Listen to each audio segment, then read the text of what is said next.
very much, Cheta. I hope I'm right. And it's a pleasure to be here virtually with you all today. I hope it's been a restful weekend. I was able to gain one or two very important things, and I hope that we all have been learning so far from the beautiful lineup of speakers that we have. Right now, without further delay, I would like to dive into the questions, and I would like to first ask Ahmed Kayode Alabi. You spoke on leveraging social media and storytelling for personal and organizational branding. I would like you to share more insights on how can a person strategically build a social media page with educative yet interesting content. Over to you, Ahmed Kayode Alabi. I mean, thanks for the question. And yeah, thank you. And it's really nice to hear from Dr. Macaulay and Muturaya as well. Like I'm also learning from people as well. So I've learned a lot. So how do you build that page? So I'm a reflective person. So I reflect a lot. I do a lot of reflections. So most times when I have conversations with friends or when I have conversation with colleagues, some of those conversations lead to posts because at times they bring about inspiration. And before you know, they become content. And these are contents that you share with people, right? And people can see that, you're like, this is what you think, or these are your perspective to things. So for me, social media is an opportunity to share perspective. And also it's an opportunity to share information. It's an opportunity to share reflection. It's an opportunity to share my ideas. So most times, all the things we believe in, these are things we can share on social media. These are things we can use to build up our page.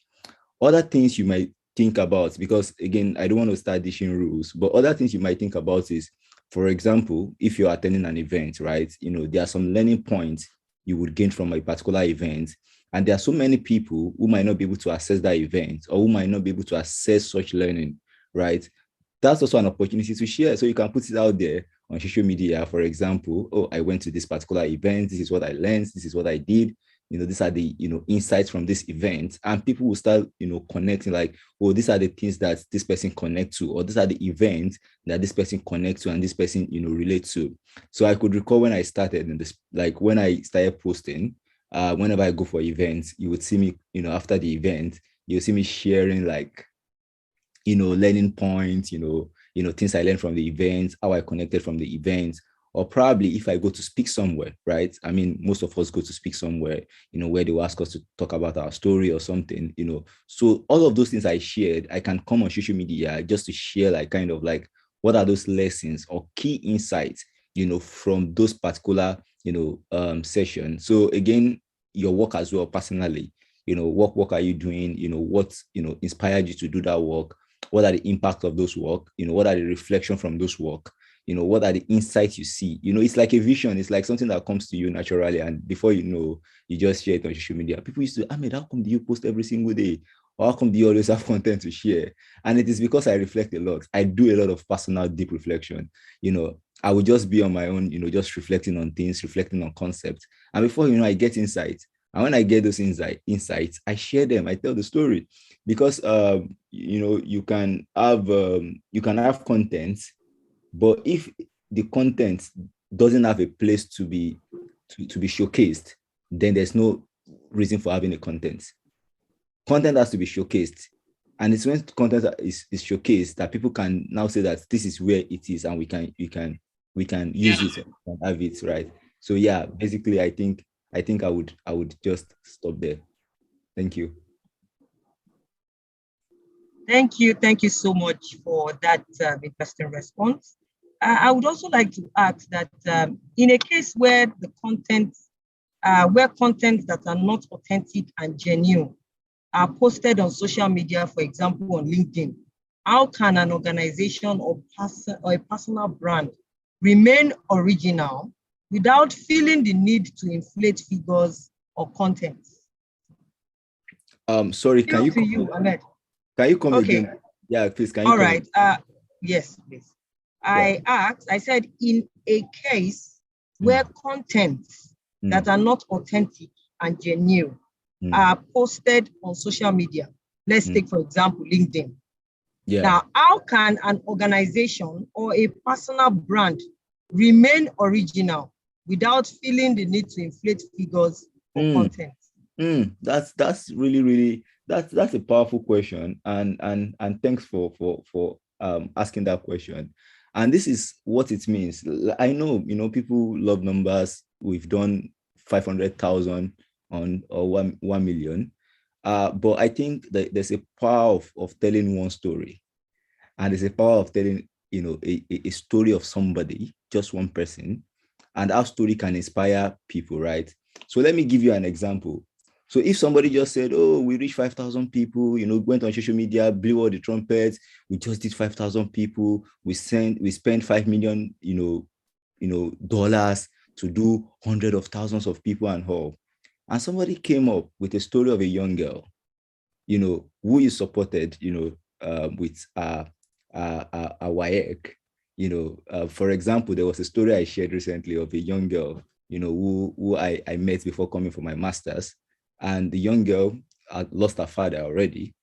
And then her mother is widowed, selling vegetable at the front of their house, could not support the girl to write WAEC. When the girl was supposed to write WAEC, she couldn't write the WAEC. So I met this girl on the street and we have conversation. And I told her that I'm going to raise money for her to write her WAEC and, also enroll her in tutorial. And I did that, right? I paid the money. I did all of those things. And when the results came out, she had 6 A's and 1 B, 6 A's and 2 B's, right? And I told the story of that young girl, and I, solicited for support for other people to support her in her journey, right? I've not done 5,000, but people connected with that story. They connected with the story of that one person, because it feels connected. It's personal to them. They could understand what it means, right? So even in the face of people saying that we've done 100,000, 5 million, 500,000 people, if you're able to just communicate the little you've done, if you're able to tell the impact of one story, right? Because the truth is that support or intervention is not one-off. It's a constant, it's a constant support. It's an experience that you give to people. And if you're able to communicate those experiences, if you're able to communicate that human aspect of your work, your why, people will be able to connect. The organization I work with in the UK, we've already reached out to like 500 young refugees and asylum seekers, but each individual had powerful stories, extremely powerful stories, and 10 years of constant support that have been supporting one individual, just one single person.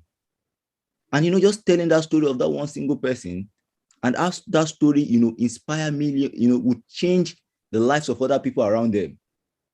That's the most powerful thing. So I would say that it's being authentic and telling that story of one person that is human. I don't know if I have answered the question. Thank you very much, Ahmed Kayode. Wise words.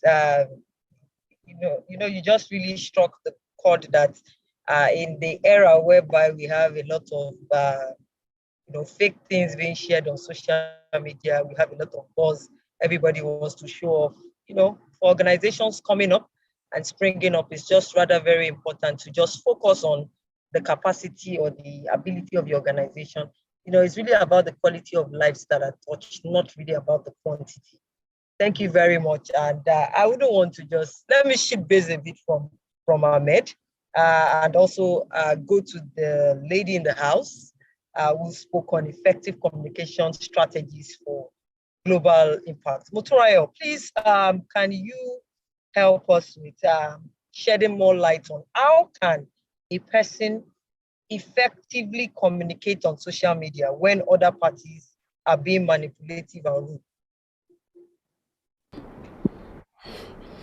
Okay, thanks for the question. Even though I'm not to be honest, I'm not a social media expert, right? I started to be intentional about my social media only last year, and I'm not where I think I even want to be, and that's because there is an intent for me being intentional about my social media. So the first thing I would say, and I will try to answer Samuel's question while answering this question, because I need to leave in a very few minutes. So the first thing is, if you have defined your personal brand properly, where you want to be positioned properly, it would definitely filter into the kind of communication you put out there while you are being authentic. So how there's a way I summarize this, I think is more religious than it is professional.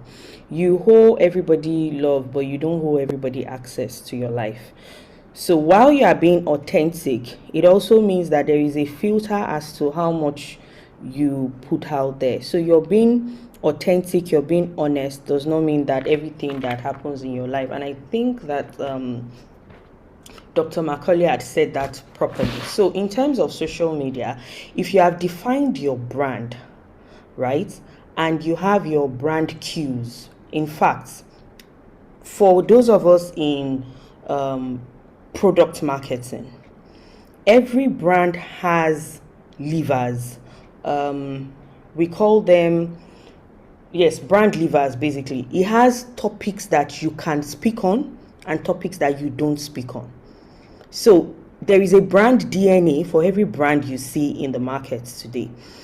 That is why the fact that there is an economic turmoil, there is this, there is that, does not mean that every brand will speak to it, because it may be one of those things that brand just doesn't speak about. Yes, except of course there is a war or something that affects everybody. Of course you have to talk because it affects your consumers. But what I'm saying is, you don't have to put your mouth into somebody and somebody for. So I want to give my take on this issue.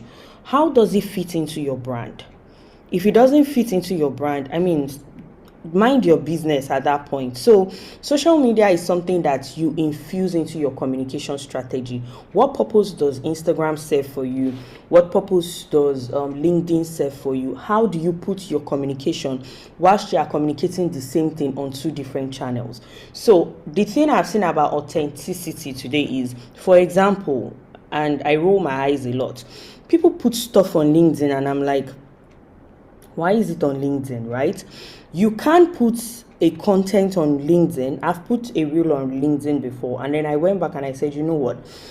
I'm not doing reels on LinkedIn. My reels are for Instagram. What am I going to do differently? I am going to change, and I'm talking of for myself right now, not for the brand I manage, but I am going to put this in a text format for LinkedIn. Do you understand? So if you have created your brand's DNA, your blueprint, you've done all of what you need to do, you understand the topics you would always speak about, the kind of, that's what drives people to start using hashtags and all of that. If you've understood all of that, and then you have your content strategy, that would also impact how you now deploy content for what channels, right? So being authentic is important.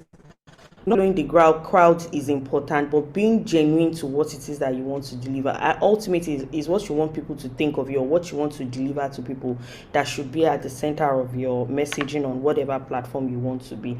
Okay, there is a question that Samuel had asked that I just feel like I want to quickly touch on. Right, he said, how do you, I don't know why I can't scroll back, but he had asked about, how do you share your personal story without affecting your professional story, something like that. And what I would say, and I've written it, is there is a connection. The first thing is, if you're a social entrepreneur, as many of us are here on the call, I am not, but I'm just using us as in most people on the call. If you're a social entrepreneur on the side, you've maybe set up an NGO, and then you also work in corporate, right? At the end of the day, for both of those things, there is one connecting factor. It is you.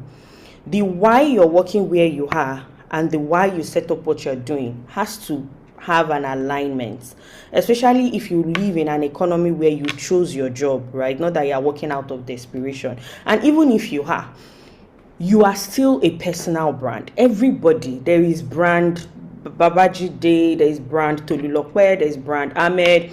You are a brand. on your own. So if you have defined the things that are important to you, which is why people now take courses on defining their purpose and all of that, if you know the things you stand for, whatever platform it is, you should be able to introduce yourself with the things that you stand for. For example, I've also learned that you don't necessarily need to start a conversation by, oh, this is what I do, or where I work, which is, titles and all of that. No. What are you interested in? I don't want to ever see children go to bed hungry, right? It's part of who you are. So your overall brand fits into how you present yourself. And it is fine for you to own that brand on whatever platform you are.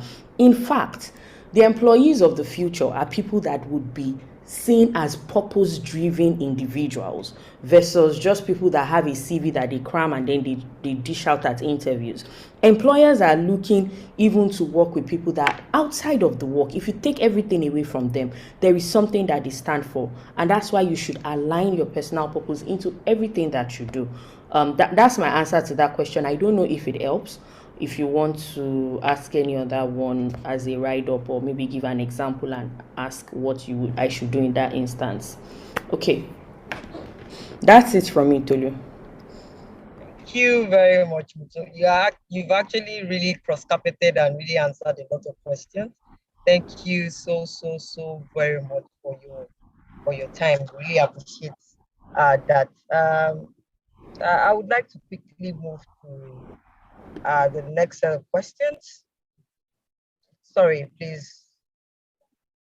I'm trying to pull out the next question. Wow. Sam, can you quickly just point me back to the questions?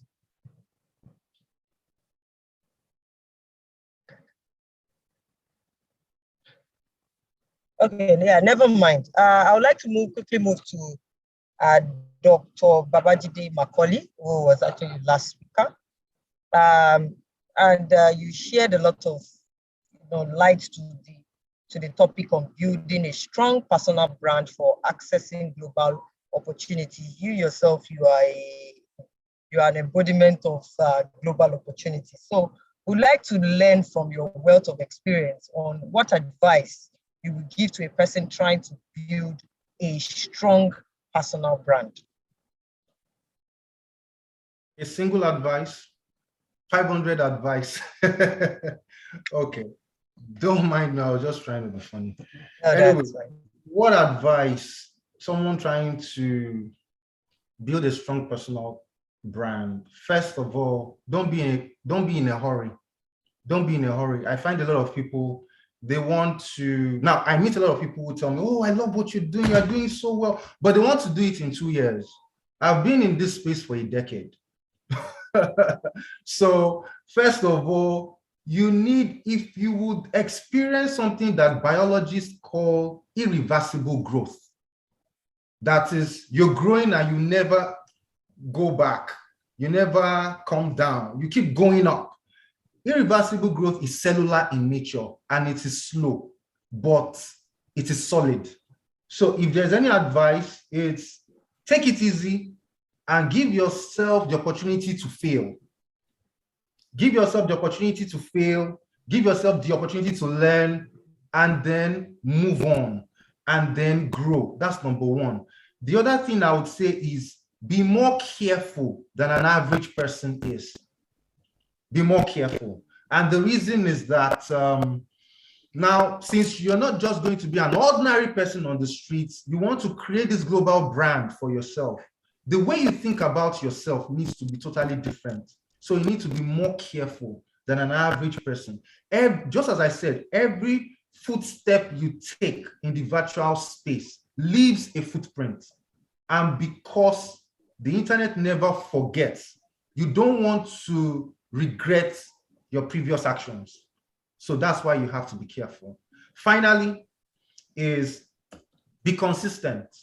The story you want to tell, as Hamed has said it, or the way you intend to merge your personal and your professional life, as Motunrayo has said it, that definition of you that you want the world to know, make sure that you are consistently dishing it out. Just be consistent. The reason is because some people are watching, they are taking notes. They might not call you this year. They might call you in 2025, but that's because they've seen that you've been doing this thing for 2-3 years, but they are watching. 2025, when they eventually call you a very big brand, you will now think it's a miracle. It wasn't a miracle. They were watching. It was hard work, commitment. So my last advice is be consistent, and eventually you'll be that big thing that you consider yourself to be. Thank you.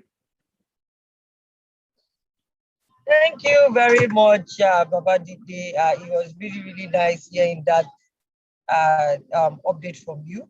I would just like to say that in this world of social media, as we know, it's good to take it things slow.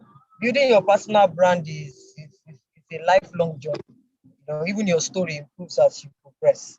I'll just have one final question for you, and it will be: how can you use how can you search the social media to make valuable and strong connections with people in a way that you can help build strong brands on social media? Did you get the question? That question, you get to build. Can you come again? Okay. How can you search social media to make valuable and strong connections with people with strong brands? Okay. Yeah, that's the question. All right. So I would cite a good example. Like the Oni of Ife. I'm doing a particular project with him now. But before all of this started, I didn't know anything about. Yes, I see him. I know he's a very active king, very, very active. He's interested in national development. You would see that. But I did not have any personal relationship with him. But while I was in my niche doing my business, that's the thing. Do your business and do it well. Have credibility. They were the ones who found me. And today I'm doing something with him. I can't discuss it yet, but you guys will know what it is soon. But then I started doing something, but I was where I was. I didn't have to do anything. So the first thing I would say is stay in your niche, recognize that it's your niche, and just be where you are doing what you do every day, every second, every week, every month. They are watching and they will come for you. Same thing happened when a particular company called me to come train their staff on. Now, this is very shocking because this company paid me to train their staff on scholarship opportunities abroad. And I'm asking myself, do you want your staff to leave you? And they are like, well, it's part of the company policy that we arm staff with the necessary skill sets for the future. And some of them here want to study. So that's why we're calling you. And I was like, wow. But now they could have called on anyone on LinkedIn. I'm not the only one in that space. The reason why they reached out to me is the result of my work. That's number two. So as you remain in your niche doing what you're doing, there has to be results. You can't just be making noise. People make noise a lot. People make noise. But when you show the results, and I do this every time, I show the result of my work. Show results, show results, show results. Put it on their faces every day. At some point, the moment they are looking for, an organization is looking for someone to train, before they speak to 5 people, 1 person will mention you. Then 2 people will mention you. Then they'll be wondering why out of 5, 2 people are mentioning the same name. Aha, that's how they would look for you. So it's the same thing we're hammering on. 1, be consistent in your space. You know it's your niche. Keep doing what you're doing every day, every night. Secondly is show results, and those brands, those organizations, funny thing is you have to reach out. The moment you are reaching out, they might not listen to you. It's best for organizations to reach out to you, and it will happen. Like it will happen. And when that happens, it will be on your own terms.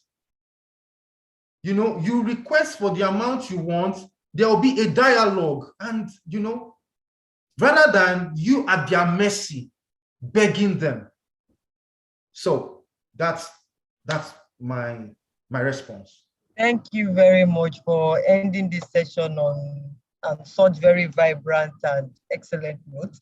I'm sure the participants have also learned a lot. It's now time for everybody to begin to put into practice what has been learned.